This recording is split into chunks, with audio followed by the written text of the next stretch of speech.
Hello, thank you for so much for joining me. I think I've gathered up all the palettes for the rest of the pinks. So we're going to be doing pastel, we're going to be doing brilliant, and a couple other miscellaneouses that I found that were kind of in the pink category, and I think we'll be finishing up our pinks today. So let's get the swatches going. Alright, so I have this page all lined up for some of our more powdery, pastel-y, and something that might look more similar, I guess, to a Potter's Pink, which you can see our row above, and we'll get a closer look at all of them together once we've swatched them all out. So first up is our Powder Pink, and this one is by Zara.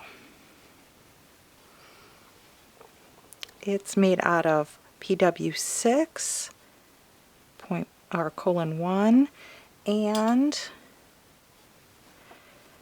PR122. I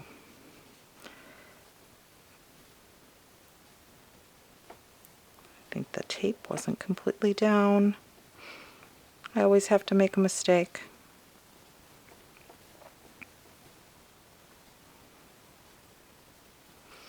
It's a very pretty color.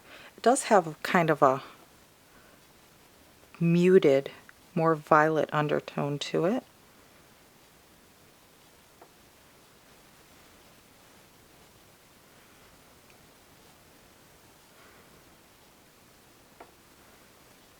Just so we can see who it's by there. These tend to be mixed colors, so I did put the pigment information as well on everything, and as well as their names. Everyone likes to call theirs something different. Some of them call them shell pink, powder pink, brilliant pink, so we'll be taking a look at all of those. Next up we have Holbein, and we have the classic shell pink, which is made from PO73 and PW6.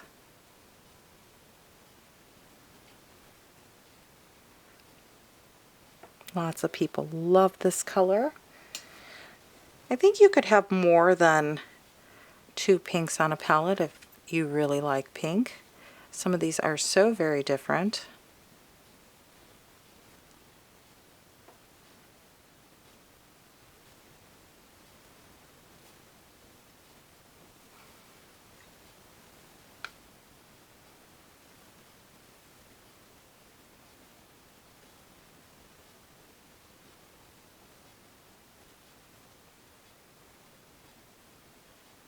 And this one does have some opacity in it with that white,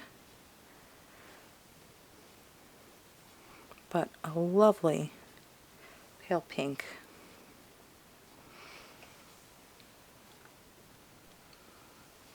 Now we have Mission Gold, and they call this Brilliant Pink, but I would consider it more of a pastel. It's made with PR209, PW6.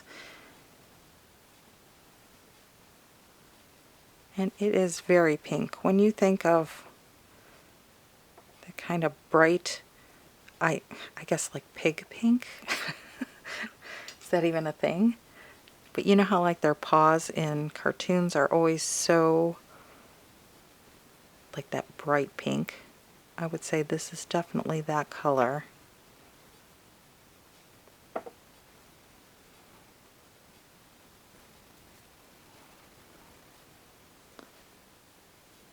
And you can always mix any red to make a pink, but it's kind of nice if you're going to be using a lot of it to have a ready-made pink ready to go. Old Holland, classic color line. They've had this brilliant pink for quite some time. PR112, PR122, PW4. So it will still have some of that opacity in it.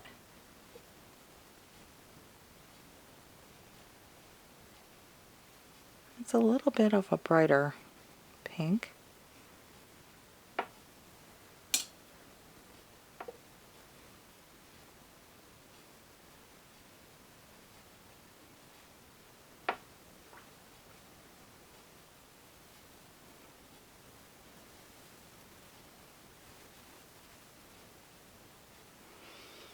But a very beautiful color, very original color.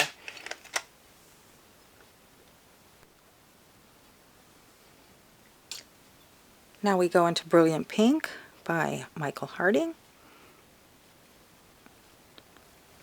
And this one has 4 pigments in it: PW6, PR112, PW4, PR122.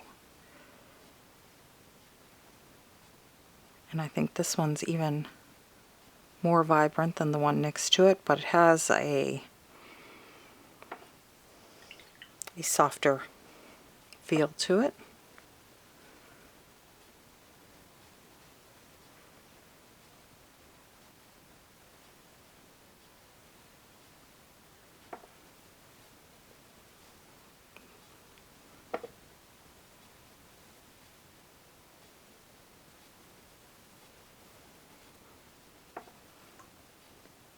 Has a heavier feel to it, but very beautiful color.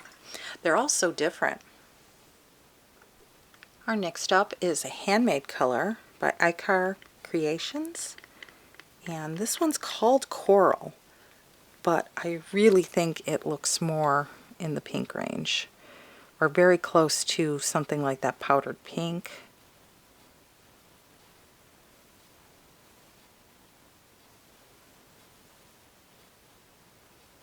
I don't think it says coral to me very much.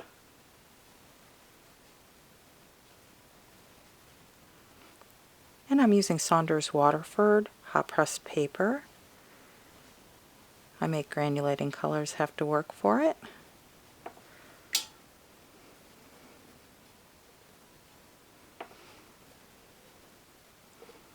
Very pretty color. Very muted looking color. So if you're looking for more of that muted or closer to a potter's pink without any type of granulation, that might be the one to go.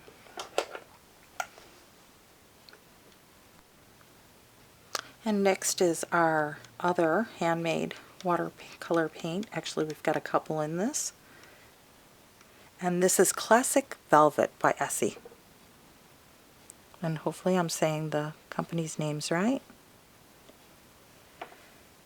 This color is just so pretty. It's like a mauve, but like a pink, but so you know, some of the colors kind of run in a couple different categories. But I felt that this had a little bit of that muted look, would go good on this.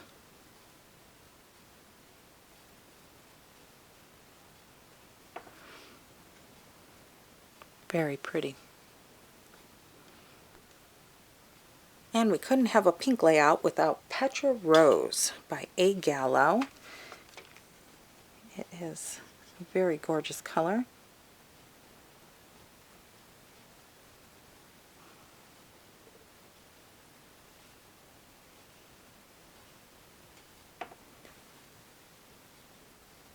Very similar to the one right before it, the Classic Velvet, but a little bit more muted.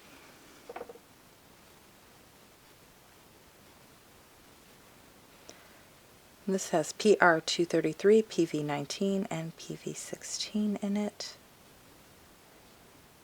So it does have a bit of potters in it.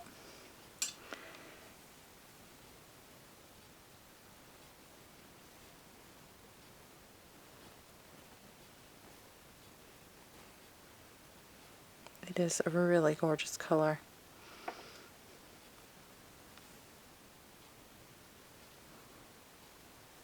And a lot less opaque than a lot of the other ones. So if you're looking for more transparency, this might be your route to go on these pinks.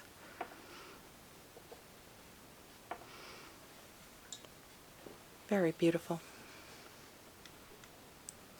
When I was looking through all my colors, I thought I'd add in this one specialty because I thought it kind of fit with our page here on colors that are similar, so that we can pick for our finale palette. Because, I mean, how many pinks do we want in our finale palette? We have to see them all together, though, so that we can make a good choice. This is Schmincke Galaxy Pink.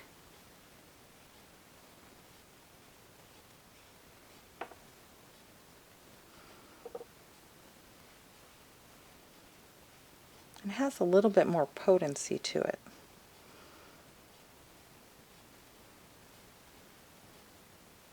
It probably could go on a couple different categories as well.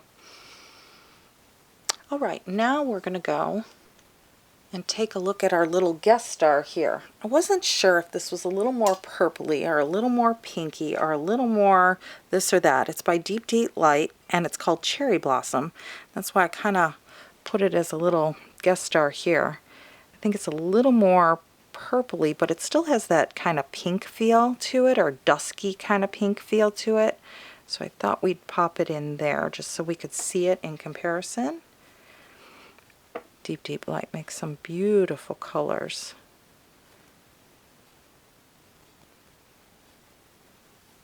There, we can see that one happening with all the others. It is more similar to the powder pink, but we'll take a look at all of them when they dry, and we're off to the next page with a couple of the brighter ones. And we're off to our brights page, bright pinks page, and we're going to start with Yintico Red, which I definitely believe it to be a little bit more pink than red.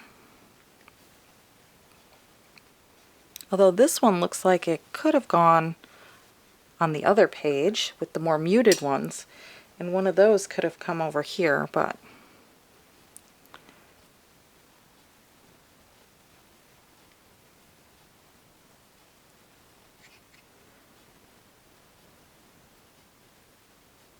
and I just love this color. It's too bad that it's so expensive.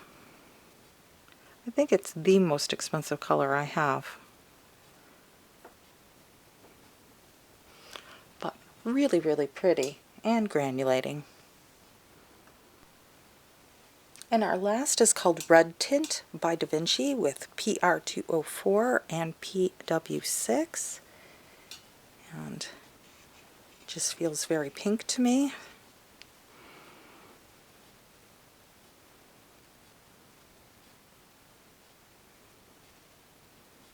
Although it does have a little bit of a warmer temperament.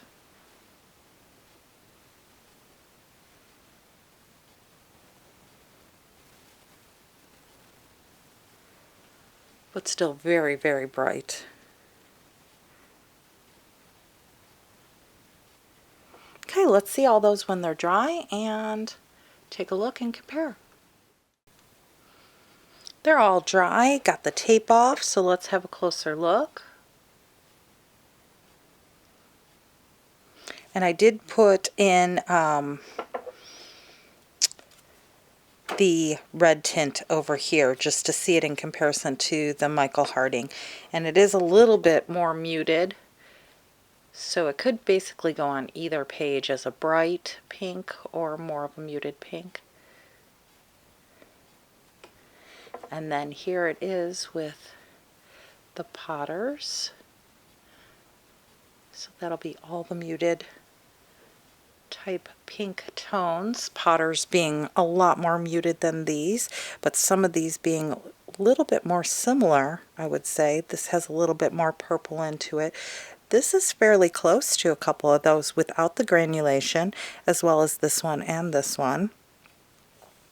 All of them painted out beautifully smooth. Shell Pink is, I'd say, most different from all of them, and Mission Gold Brilliant Pink is the pinkiest. Like I said, it almost is like you paint the pinks of the little pads on like a pig or something. And then on our Brilliants, you see that we had our Brilliant Operas up at the top, which nothing's going to be as bright as those. But these two pinks tend to be on the more bright side, as well as Brilliant Pink by Michael Harding. I'd say that is also on the brilliant side. So which of these pinks would you add to a palette in addition to an opera and a Potter's Pink? Would you add in any additional ones? Would you pick them over one of the other ones?